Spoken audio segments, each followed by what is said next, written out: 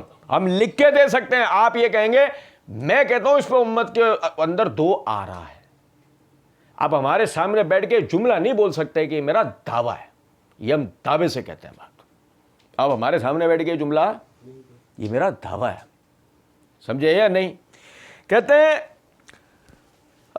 ورنہ جب رفع الیدین چھوڑا تو جب امام بخاری نے جزء رفع الیدین لکھی کہ نہیں, جب رفع الیدین چھوڑا, اچھا یہ سنو ادھر دیکھنا ہی کیا ہو رہا ہے, یہ اظہار بند سانپ بننے کی کوشش کر رہے ہیں, لیکن اظہار بند ٹوٹیں گے شلوار اترے گی. کہہ رہے ہیں عملی تواتر مسلمانوں کا, ورنہ جب رفع الیدین چھوڑا تو جب امام بخاری نے جزء رفع الیدین لکھی کہ نہیں. اور یہ تمہیں کس نے بتایا کہ جب مسلمانوں نے رفع الیدین چھوڑا تو امام بخاری نے جزء رفع الیدین لکھی؟ یہ تمہیں بتایا کس نے؟ مطلب اگر امام طبرانی نے کتاب الدعا لکھ دی, الگ سے ایک جز دعا کے مسائل پہ لکھ دیا, تو کیا امت نے دعا کرنی چھوڑ دی تھی کیا؟ یار سمجھے ہی نہیں ہم کچھ بات کو. اور کیا امام نووی رحمۃ اللہ علیہ نے یہ جو حدیث ہے کہ جو شخص مجھ سے کوئی حدیث سنے اور اس سے آگے لوگوں تک پہنچائے اللہ اس کے چہرے کو تر و تازہ رکھے, اگر امام نووی نے اس حدیث پہ الگ سے جز لکھ دیا اور اس کی تمام اسانید نقل کر دی وہاں, تو اس کا مطلب یہ تھا کہ امت نے احادیث کی نشر و اشاعت بند کر دی تھی. ہم اللہ کے فضل و کرم سے یہ بات کہتے ہیں کبھی بھی امت کے اندر رفع الیدین چھوڑا نہیں گیا تھا سوائے چند لوگوں کے. تو انہی چند لوگوں کا رد کرنے کے لیے امام بخاری نے جزء رفع الیدین لکھا تھا. ویسے نہیں مسلمانوں نے چھوڑ دیا تھا تو امام بخاری نے لکھا تھا. کتنا فرق ہے باتوں میں, آپ دیکھیں. کہتے ہیں تو یہاں پوری امت نے رکوع کے بعد ہاتھ باندھنا چھوڑ دیا, یہاں پوری امت نے رکوع کے بعد ہاتھ باندھنا چھوڑ دیا. ہم کہیں فیڈر دوں, پی لے, فیڈر پی لے بیٹا, ایسے چڑھیں گے کوئی پانی پہ؟ نہیں سمجھے؟ ابے بھائی مسئلہ تو یہاں پر یہی چل رہا ہے نا, امت نے ہاتھ لٹکائے کس دن تھے ماضی میں؟ ہمیں یہ تو پہلے مثال نکال کے لا کے دو نا کہ فلاں دن ہوا تھا امت میں نماز ہو رہی تھی اور وہ نماز ہاتھ لٹکا کے پڑھ رہے تھے. یہ ہمیں پتہ لگ جائے گا تو اس کے بعد ہی تو یہ بحث ہوگی نا کہ رکوع سے اٹھ کے ہاتھ باندھنے چاہیے یا لٹکانے چاہیے. ایک بات. اچھا جی, کہہ رہے ہیں بقول ان علماء کے تو کسی صحابی نے کسی محدث نے کوئی کتاب کیوں نہیں لکھی ہے کہ کیا پوری امت گمراہ ہو چکی ہے, رکوع کے بعد ہاتھ باندھنا چاہیے؟ اچھا کوئی پوچھو مرزا جی وہ جب آپ کہتے تھے من کنتا مولا علی روایت مجھ سے پہلے کسی نے بھی نہیں سنائی, تو کیا امت گمراہ ہو گئی تھی پہلے جب نہیں بیان کرتے تھے؟ آپ آئے چوچو ایک بیان کرنے والے. اصل تو مسئلہ ہے نا کہ چورن جہاں جیسے بکے وہاں اسے بیچو, یہاں پہ یہ بول کے اور وہاں پہ وہ بول کے. کہتے ہیں لوگوں نے کسی نے ہاں جب چھوڑی تو کتاب بھی آ گئی ہے. شیخ البانی نے کتاب لکھ دی ہے کہ یہ بدعت ہے. شیخ البانی نے کتاب رکوع سے اٹھ کے ہاتھ باندھنے پہ لکھی ہے. کیا آدمی ہے, انہوں نے صفت صلاۃ لکھی, اس میں اپنا موقف بیان کر دیا. ہاں رکوع سے اٹھ کے ہاتھ باندھنے کے مسئلے پہ ڈھیروں علماء عرب و عجم کے رسالے, مرزا صاحب جب آپ بولیں گے ہم آپ کو نام گنوا دیں گے. کچھ بات آ رہی ہے سمجھ میں نہیں؟ اچھا, کہتے ہیں تو انہوں نے جد و کم پایا ہے, تو انہوں نے جد و کم پایا, یہ مرزا جی نے ہاں انہوں نے جد و کم پایا ہے. اور دو کتاب بھی آ گئی ہے, جس طرح امام بخاری نے جزء رفع الیدین لکھی تھی جب رفع الیدین کے دشمن پیدا ہوا ہے. اب رکوع کے بعد ہاتھ بندوانا شروع کیے تو شیخ البانی نے کتاب لکھ دی ہے الحمدللہ.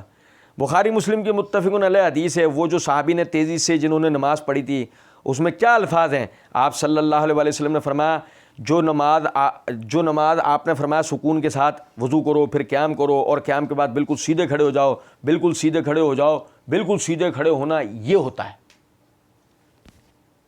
مرزا جی نہیں.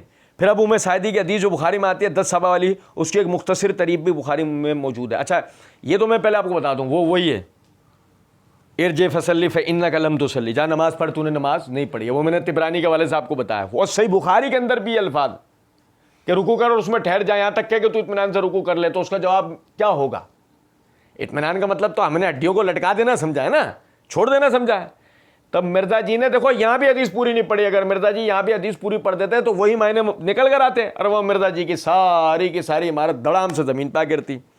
اچھا پھر کہتے ہیں کہ ابو میں سعیدی کی حدیث جو بخاری میں آتی ہے 10 صحابہ والی، اس کی ایک مختصر طریق بھی بخاری میں موجود ہے جو یہ لوگ لیتے ہیں جو رفع الیدین کا منکر، وہ کہتے ہیں دیکھیں جی پہلے رفع الیدین کا ذکر ہے ابو میں سعیدی نے، باقی رفع الیدین کا ذکر ہی نہیں کیا، لہذا ابو داؤد ترمذی کو فارغ کرتے ہیں۔ اور بھائی وہ امام بخاری نے یہ باب باندھا ہے تورک کا بیان، چوتھی رکعت میں کیسے بیٹھنا ہے، وہ انہوں نے وہ طریق لیا ہے جس میں تورک کو بیان کیا جا رہا ہے، اس میں تورک بھی آتا ہے، اس میں الفاظ ابو میں سعیدی کے وہی ہیں کہ جب نبی صلی اللہ علیہ وسلم نماز کے لیے کھڑے ہوتے تو آپ صلی اللہ علیہ وسلم دونوں ہاتھ کندھے تک اٹھاتے، پھر آپ صلی اللہ علیہ وسلم جو سیدھے کھڑے جاتے ہیں، پھر رکوع کے بعد بھی سیدھے کھڑے جاتے ہیں، پھر رکوع کے بعد بھی، حالانکہ اس روایت میں ایسا کوئی لفظ نہیں ہے کہ رکوع کے بعد بھی سیدھے کھڑے جاتے ہیں، لیکن ہم کہتے ہیں ہاں بالکل صحیح ہے، اور ابو میں سعیدی کا ابو داؤد والی روایت بھی صحیح ہے۔ اچھا ویسے ہی مرزا جی سے کوئی پوچھے، مرزا جی دونوں روایتوں میں سلام پھیرنے کا ذکر نہیں ہے، کہیں وہ منسوخ تو نہیں ہو گیا؟ السلام علیکم ورحمۃ اللہ، السلام علیکم ورحمۃ اللہ، کہیں وہ بھی کہیں، یا دونوں ہی طریقے تو صحیح نہیں ہیں؟ السلام علیکم ورحمۃ اللہ، السلام علیکم ورحمۃ اللہ، السلام علیکم ورحمۃ اللہ ہے، یہاں بھی کہیں دونوں طریقے تو صحیح نہیں ہے؟ کہ پوچھے مرزا جی آپ کا ایرانی علم کلام ہے، کیا کریں؟ آپ کے علم کلام کو جب ہم اپلائی کریں گے کسی بھی چیز پہ تو نتیجہ یہی نکلے گا، یہی نکلے گا، جو بولو گے وہی تم پہ آپ پڑے گا۔ بات آ رہی ہے سمجھ میں؟ اچھا کہتے ہیں اس میں الفاظ ابو میں سعیدی کے وہی ہیں کہ جب نبی صلی اللہ علیہ وسلم نماز کے لیے کھڑے ہوتے تو آپ صلی اللہ علیہ وسلم دونوں ہاتھ کندھوں تک اٹھاتے، پھر آپ صلی اللہ علیہ وسلم جو سیدھے کھڑے جاتے، پھر رکوع کے بعد سیدھے کھڑے جاتے، اس میں بھی سیدھا یہی اشارہ ہے کہ ارسال الیدین کرتے تھے، لہٰذا ارسال الیدین بھی سنت ہے، وضع الیدین بھی سنت ہے، جس کو ہم اردو میں وضع الیدین کہیں گے، ہاتھوں کو باندھنا بھی، یہ دونوں طریقے سنت ہیں۔ اور تابعین کئی ہیں جو کرتے ہیں، مصنف ابن ابی شیبہ جو ہے الحمدللہ اس کا جو ہے ترجمہ اردو میں آ چکا ہے، اس میں آپ یہ پڑھ چکے ہیں، لہذا یہ معاملہ بھی میں نے بالکل کلیئر کر دیا، اور یہ جو رکوع کے بعد ہاتھ باندھنے والا مسئلہ ہے وہ بھی میں نے بالکل کلیئر کر دیا ہے۔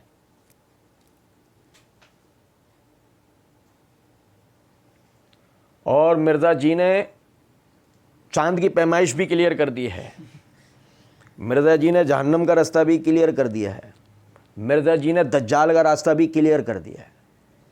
نہیں سمجھے کچھ بات تو مرضی میں یہ بھی کلیئر کر دیا، وہ بھی کلیئر کر دیا، یہ بھی کلیئر کر دیا، وہ اپنے والوں میں بیٹھ کے کلیئر کیا۔ اگر مرزا جی ہمارے سامنے بیٹھے ہوتے تو مرزا جی سے اتنے سوالات اس کے اوپر ایک حدیث پہ ابو میں سعیدی کی کرتے کہ مرزا جی خود بھی پریشان ہو جاتے، بھائی چھوڑ دو۔ اچھا جی کہتے ہیں، اور یہ جو رکوع کے بعد ہاتھ بننا مسئلہ وہ بھی میں نے بالکل کلیئر کر دیا۔ او بھائی تسی بات بھی گل کر رہے ہو، پہلا والے نو پہلے سنبھالو، پہلا بھی بچدا ہے کہ نہیں؟ بچ گیا، پہلا بھی اور دوسرا بھی کہیں نہیں جائے گا، دین ہمارا ہے، ہمیں پتہ ہے، تمہارے بس کی بات بیٹا، تمہارے بس کی بات نہیں۔ کچھ سمجھ میں آ رہا ہے؟ ہاں سمجھنا لے، سمجھ گئے؟ اچھا جی، پھر کہتے ہیں اگر آپ کہیں گے نا پہلا والا پھر وہ منسوخ سمجھا جائے گا، میرا والا موقف ٹھیک ہے، میرا والا موقف میرا والا بھی ٹھیک ہے، کتے والا کہ دونوں طریقے سنت ہیں، اور اس سنت کو ادا کریں۔ میں روزانہ الحمدللہ یہ سنت ادا کرتا ہوں، کئی بار میں نفل نمازوں میں ارسال الیدین کرتا ہوں، اور یہاں پھر یہ پھکی لے لیں۔ اور مرزا جی نے اپنے قضاء حاجت کا ذکر نہیں کر دیا، میں یہ بھی کرتا ہوں کہ پوچھے تو کیا کرتا ہے، اس سے بحث کیا ہے؟ بہرحال اچھا کہتے ہیں، اور یہاں یہ بھی پھکی لے لیں کہ دو سجدوں کے درمیان رفع الیدین بھی ثابت ہے، دو سجدوں کے درمیان رفع الیدین بھی، تو ہم تو شروع میں کہہ رہے تھے نا، یہاں صرف اور صرف اپنے پھپھی زاد بھائیوں کا راستہ کلیئر کیا جا رہا ہے، بس۔ سمجھ رہے ہیں بات کو یا نہیں؟ آج سنیں، چلیں اس مسئلے کو انشاءاللہ پھر اٹھا کے رکھیں آئندہ کے لیے، مختصر سا ایک کلپ بنے گا لیکن انشاءاللہ زبردست بنے گا، اللہ سمجھنا عمل کرنے کی توفیق دے، وما علینا الا البلاغ۔